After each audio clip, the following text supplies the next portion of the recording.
little chime over there today, so ding. Well, this is the last Sunday in January. 2018 is just starting to scoot right along. And we are finishing up the lessons that we've been getting out of Eric Butterworth as a Unity minister, had been. He's passed on now. Eric Butterworth's book called Spiritual Economics. I figured it would be nice to start the new year with a prosperous new year, so we're into spiritual economics. And today's our message is entitled Discover the Wonder of Giving. And I think that is so interesting, this experience we have of being human beings, because we have this element of physical human form, and yet we know that beneath that, within us, all around us, is this unseen, pure energy that vibrates at different levels. And it truly is who and what we are at our core, at our substance. We are this unseen stuff. And so many times in this human experience, we get hung up on just seeing the physical. Because it's not as easy to see that unseen realm. I mean, I know that there are some people who actually can see auras, and that kind of thing. They have that blessing and that gift. I'm not one of those. And I think many of us are not. And so we forget, literally. We just get so much involved in this physical thing that we so forget what is behind and beneath and of it all is this energy that is this unseen stuff. And so it's almost like, if you think about it, it's almost like a dance of playing with this human personhood, this human self, and knowing, though, that there is this divine energy, source, substance that is in us, as us, creating us always. And that we are part of it. We are, in other words, it's like we have this way that we move with it. Hopefully cognizantly, hopefully consciously. And I wanted to share with you, I'm sure I've done it before, but I just love this poem because it just illustrates how these two things are woven together with being humanity and being spiritual. And it says, when I meditated on the word guidance, I kept seeing dance at the end of the word.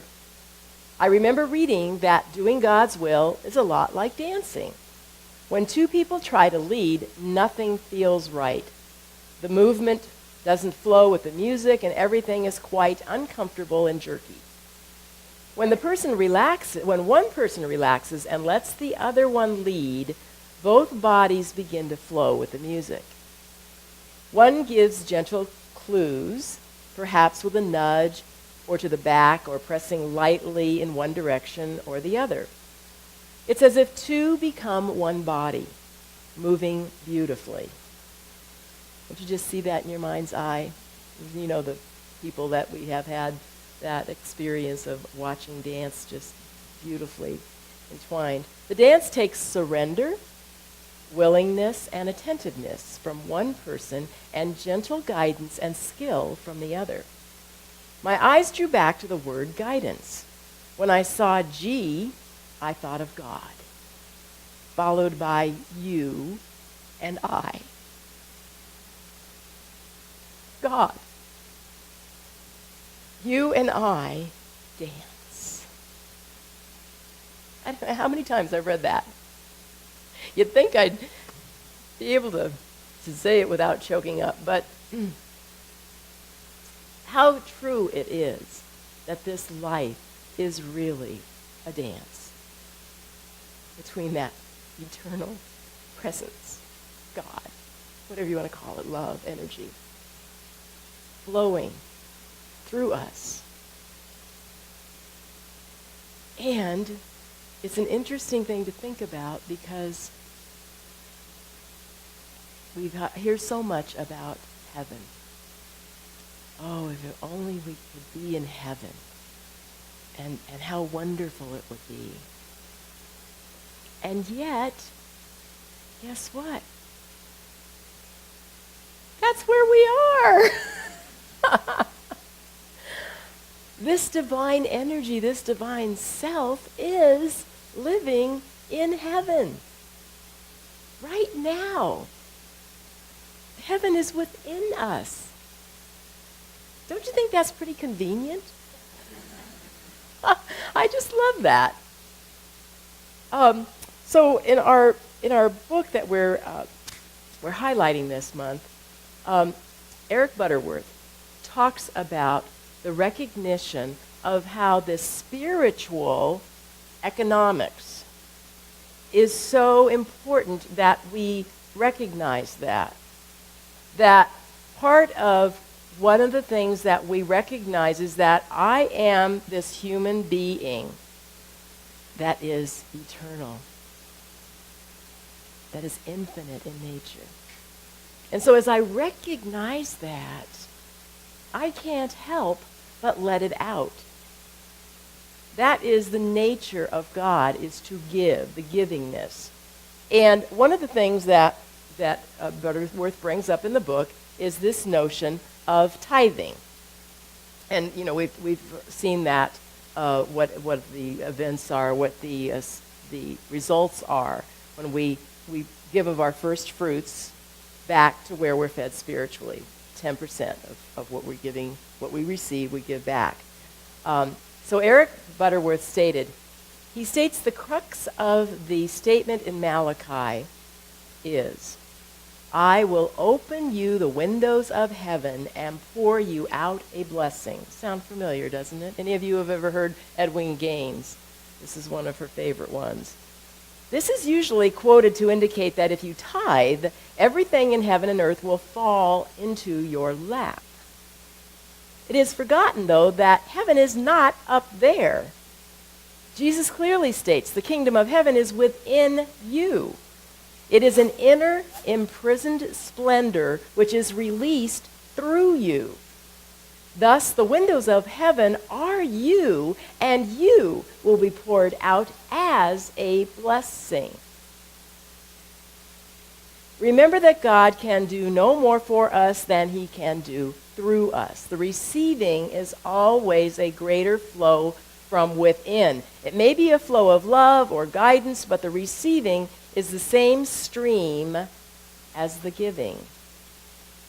It's one and the same. So we're talking about today knowing that we are this infinite being, and that as we give, more of that gift of life is flowing through us. We have the opportunity to dam it up. We have the opportunity to squelch it at any time with our thoughts and with our feelings and with our actions. And what we want to remember is that we are in this infinite flow. And how great it is to share it, to give it, to allow it to come through us.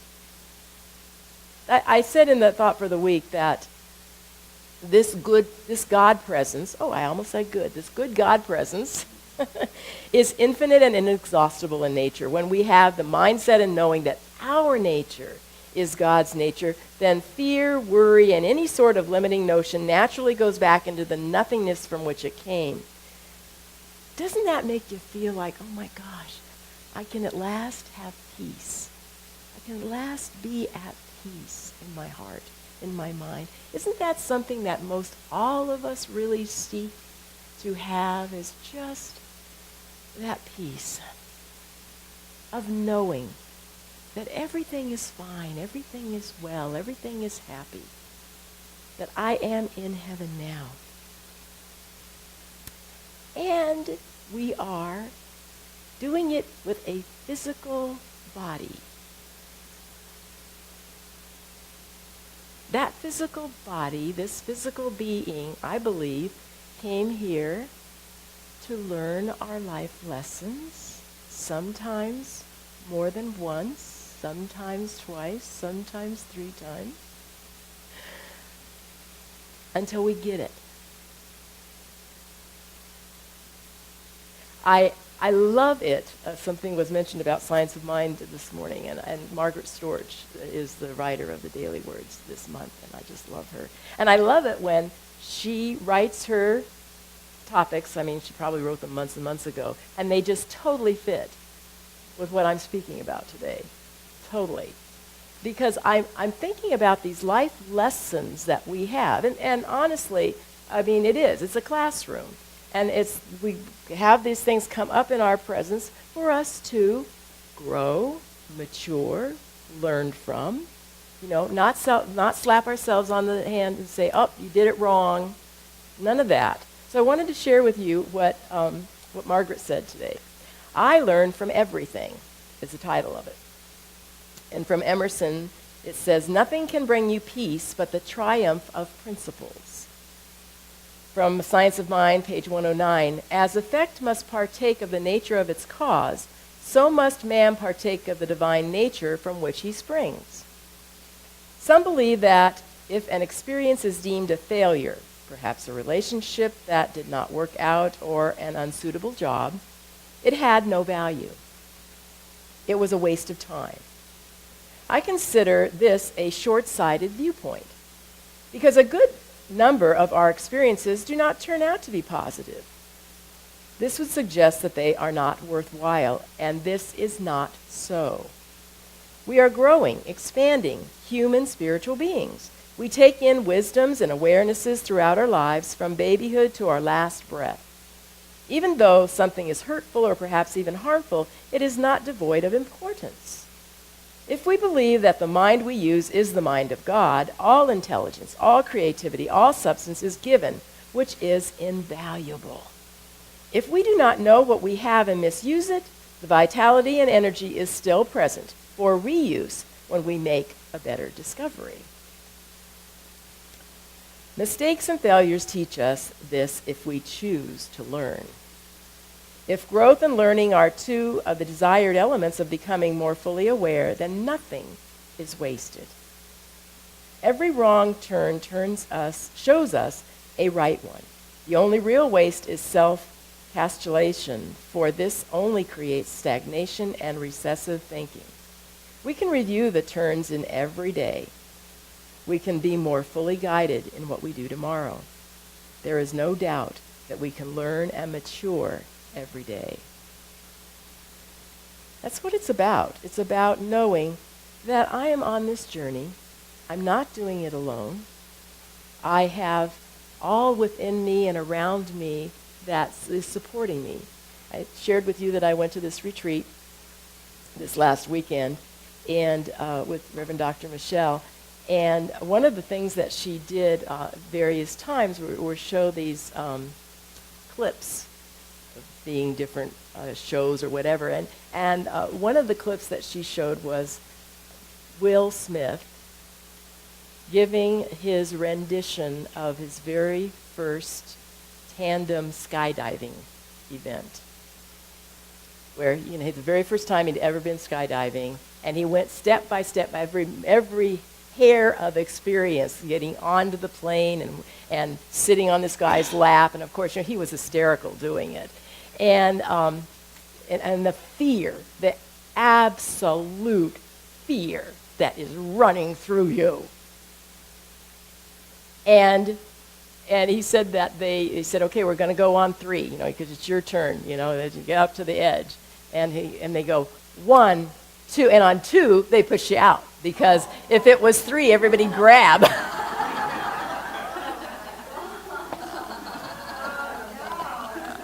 And so then and of course you got this guy in the back, on your back, and you're like, ah! And then he said, it's like the most amazing thing in the world. This is the most amazing experience that I could ever have. But the quote that I wanted to share with you was so poignant to me, because he finished the whole thing. See if you can Google. I'm sure you'll find it on YouTube or something. It's hysterical. But the last sentence that he said is, God places all the best things of your life on the other side of fear.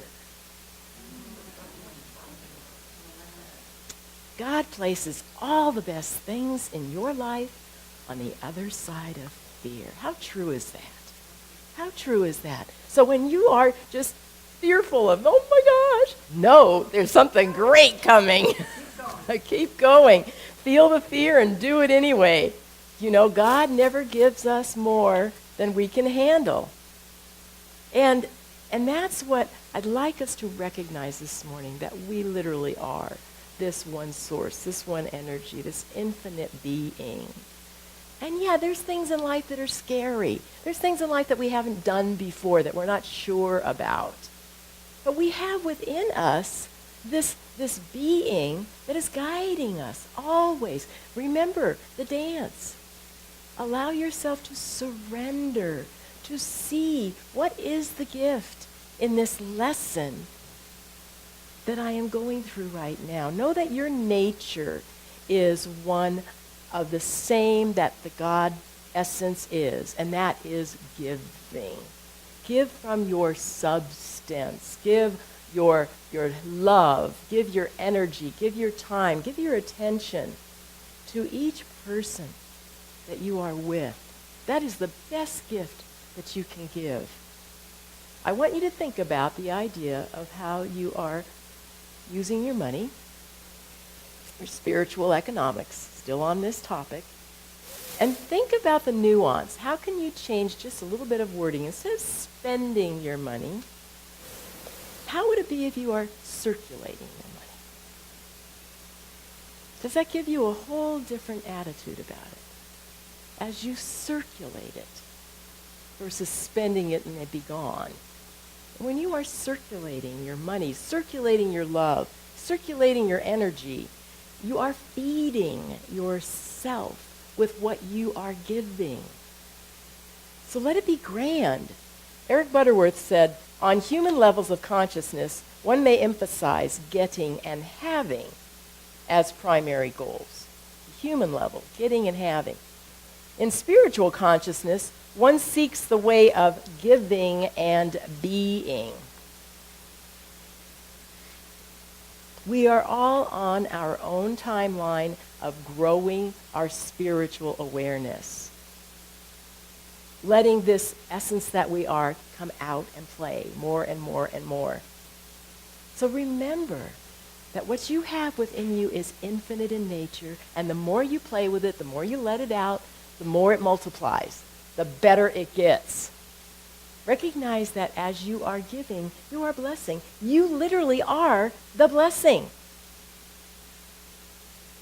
The windows of heaven are open, not pouring down from somewhere else. Your windows of heaven are opening. You are the blessing. Hello? Isn't that cool? I believe life is meant to be lived with just gusto and joy and peace and energy. Even if we're frightened out of our skins. That's part of the human experience, and it's all good. So remember, don't let your ego do all the talking. Don't let that ego edge God out. Or as one of the people said in the retreat, your ego is not your amigo.